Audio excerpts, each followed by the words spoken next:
This the thing. Um, Donald Trump is clearly running scared. He's going on late night rants. He on True Social late night talking about how the crowd sizes are unfair, about how he was the best president for the economy, and how the media is treating him unfairly. He's talking about, oh, CNN is not, giving me coverage. Outside of Fox News, I'm being treated so unfairly. They treat me unfair. That's all he like to talk about. They're poorly treating me. They treat me unfair. They're giving Kamala all of this for coverage, talking about crowd sizes, talking about I have 10,000 people. They say it's 1,000 people. She has 10,000 people. They say it's 100,000 people. He having a nervous breakdown right now. He confused. He's scared. He don't know what to do. He don't know what's going on. He having like a really hard time trying to figure out how to deal with Kamala. And it's to the point to where like he got people around him trying to tell him how things can be done, how things should be done. And he feel like he knows what's best. He feel like I'm Donald Trump. I'm the smartest person in the room. I know how to deal with her. But everything he's been doing so far hasn't been working. All of the name calling, all of the attacks, all of the back and forth, this, that, she the worst, this, she the worst, that, she the borders are, she's unfit, she is the worst person for immigration. She's not even black. She's Indian. I didn't even know she was black. That's what he said. Um, so all of this stuff he's been trying to do hasn't been working. Clearly he's having a hard time trying to figure out what will stick, what will work. With Joe Biden, he was with the whole Sleepy Joe. He was calling Sleepy Joe. It was all good. It was, oh, we gonna get him out of here. And he went through a whole lot of stuff. And they got him out of there. But what's funny is that while Joe Biden was still in the race and it was going on for 3 weeks of his own party attacking him, the media attacking him, everybody's coming at Joe Biden head. He's too old. He need to get out. He's unfit. He have problems with his cognitive decline. His health is declining. Joe Biden needs to get out the race. That's what everybody was saying. Everybody was saying Joe Biden need to get out the race. He need to let somebody else go in. At that time, Trump was okay. Trump was happy. This was the quietest that I heard Donald Trump ever. I never heard Trump so quiet in my life where he just kept his mouth shut and didn't say anything. Now y'all know that's that's not normal for Trump to just keep his mouth closed. Y'all know that for him, that's a really hard thing for him to do. He don't know how to keep his mouth closed. But around that time when the media was all over Joe Biden, when it was bashing Joe Biden, and it was on Joe Biden head, and it was coming at Joe Biden hard, and it was like every day, all the coverage about how bad Joe Biden is and how he need to get out of the race, how he not fit, how he's too old. Donald Trump was quiet. You was quiet then. You ain't had nothing to say when it was Joe Biden's turn to get attacked by the media. And the funny thing is, the media is not even attacking you. They just talking about Kamala.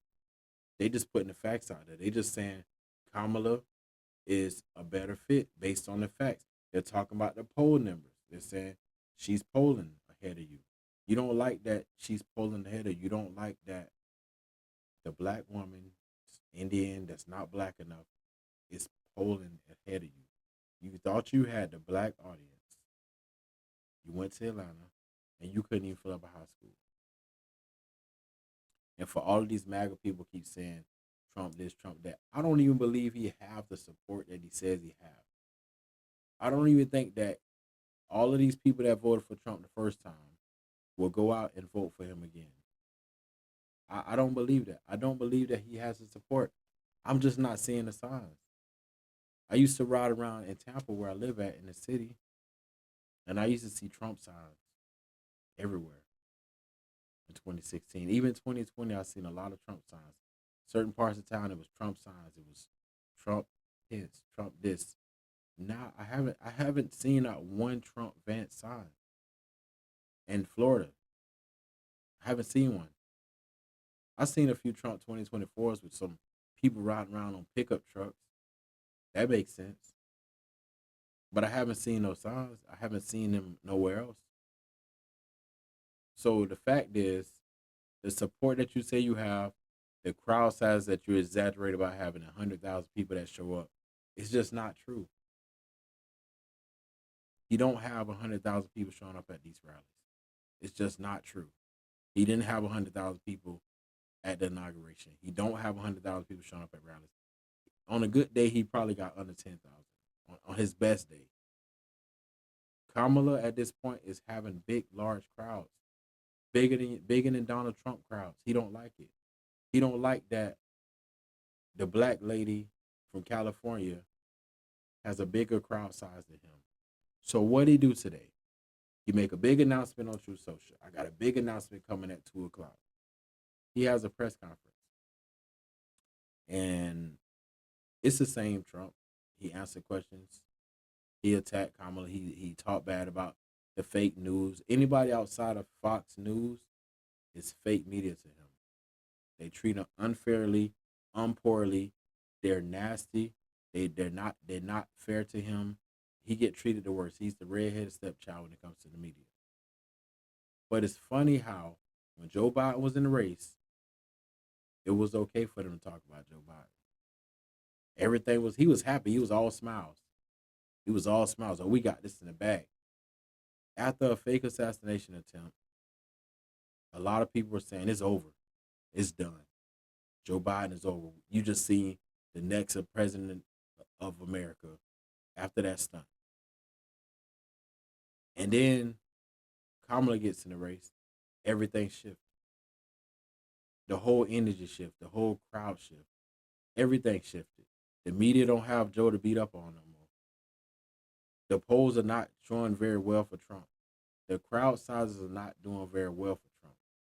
So Trump has a press conference, and he goes off, with the same crazy lies. He tells so many lies. He's a pathological liar.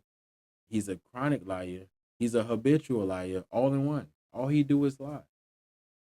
And a lot of these people in my comments are out here defending this man. But Donald Trump is a pathological, habitual, chronic liar. And everything else that comes along with lying. So he did what he did, talked about how well he is with the economy, which is all lies. He talked about his crowd sizes, which he really heard about right now. He's really heard about that, which is all lies. He talks about how great he is on immigration and building walls. He's not, it's all lies. He says the same thing every time he speaks. He's having cognitive decline. Anybody who ever been around somebody old, you will see we around old people that repeat the same thing over and over and over and over until they convince themselves of it. They're starting to get old. Something is starting to happen. So the best option that he has right now is to just drop out the race. Just drop out the race. Do what's right for the country. Do what Joe Biden did. Take the big step. Take the big leap forward and drop out the race and let somebody else go for it. He won't do that. He don't have it in him. A lot of reasons why. One of the main reasons why, because he don't even want to be the president. He just don't want to go to jail. He don't want the charges to stick on him. He don't want to get any more felonies. He want everything to go away. So he's trying to run for president. All of these judges are pushing his cases back to give him a chance to make him feel like he pushing everything back so he could beat these charges if he wins. He picked the worst vice presidential candidate in history. And I wouldn't be surprised if Trump win, granted self immunity, and step down. Because he don't want to be the president. Have y'all thought about that? Then we stuck with JD Vance. Or what if the fact that he is 78, he gets worse with his cognitive health, or something physically happens to him. He just can't do it no more. We're stuck with JD Vance. So for everybody who in the MAGA movement that think that's a smart idea to select JD Vance as a president, then y'all might want to go back to the drawing boards. Because that ain't it. So hope y'all enjoyed what I had to say about this. I'm going to add a few more clips in here. And y'all just let me know. Like, subscribe, comment, make sure y'all tuning in. We're going to keep it coming, and that's where we at. Real political.